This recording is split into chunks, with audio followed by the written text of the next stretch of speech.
हरे कृष्ण।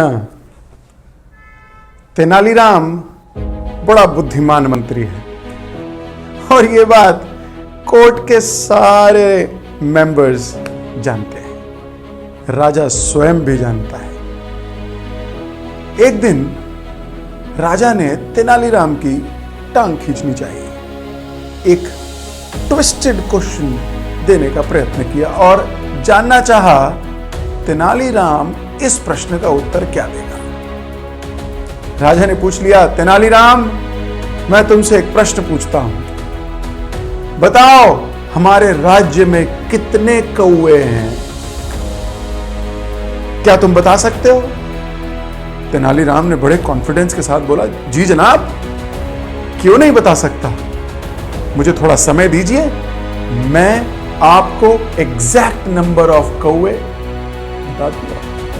राजा ने फिर गंभीरता से पूछा, और अगर तुम ना बता पाए तेनालीराम, तुम्हारा सर कलम कर दिया जाएगा, मंजूर है? तेनालीराम ने फिर आत्मविश्वास से कहा, जी हुजूर, पूरा मंजूर है, मुझे इसके लिए 3 दिन की मोहलत दी जाए।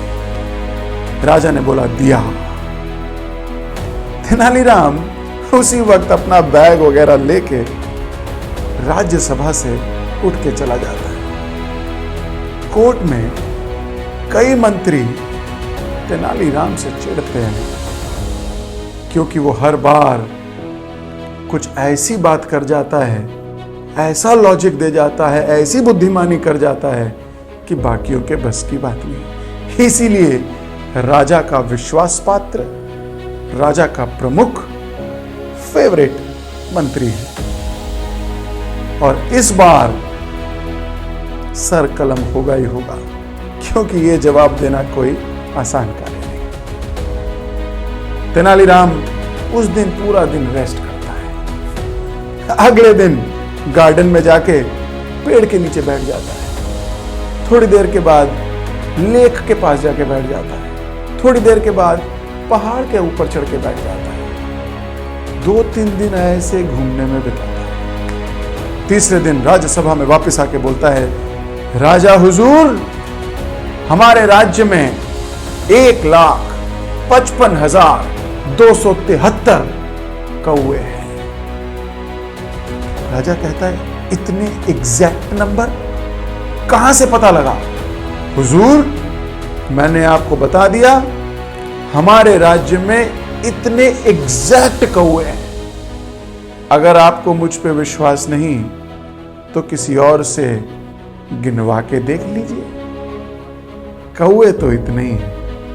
अब राजा घबरा जाता है कि किसी और से अगर गिनवाए तो जो उसने नंबर दिया उसको किसी तीसरे से गिनवाने पड़ेंगे, ऐसे तो इसका जवाब कभी मिलेगा ही नहीं।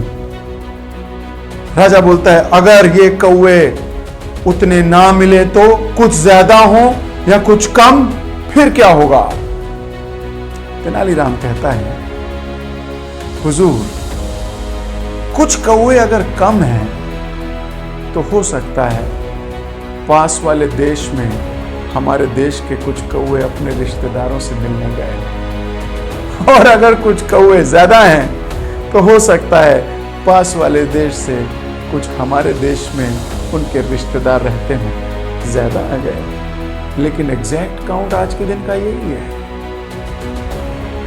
राजा मुस्कुरा देता है क्योंकि मुस्कुराने के अलावा कोई चारा नहीं है। तेनालीराम फिर जीत जाता है प्रश्न का जवाब देके, और जितने कोर्ट में जेलस कोर्टियर्ड्स हैं वो सारे के सारे फिर मुंह छुपा के बैठ जाते हैं, क्योंकि इस बात का कोई तोड़ नहीं। Lesson: when you ask stupid questions, don't expect intelligent answers. प्रश्न पूछना एक कला है। जैसे जवाब देना जवाब देने वाले की बुद्धिमानी पर डिपेंड करता है, इसी प्रकार प्रश्न पूछना प्रश्न पूछने वाले की बुद्धिमानी दर्शाता है। कई बार लोग अपने मेंटर को, अपने गुरु को अपने सीनियर को टेस्ट लेने के लिए प्रश्न पूछते हैं। और कई बार कोई जेन्युइन प्रश्न किसी व्यक्ति का जीवन भी बदल सकता है, और व्यक्ति का ही क्या, अच्छे प्रश्न समाज के पूरे वातावरण को बदल सकते हैं। अच्छे प्रश्न अपलिफ्ट करते हैं। इसलिए प्रश्न पूछना जरूरी है, पर कैसे प्रश्न पूछना वो उससे भी ज्यादा जरूरी है। अगर आप लोग चाहते हैं कि आपके भी कुछ प्रश्न हैं और आप उन प्रश्नों के उत्तर कुछ कहानियों के माध्यम से चाहते हैं, तो नीचे कमेंट बॉक्स में अपने प्रश्न जरूर पूछिए। कोशिश करेंगे आने वाले दिनों में कुछ कहानियों के माध्यम से उन प्रश्नों के उत्तर दिए जाएं। हरे कृष्ण।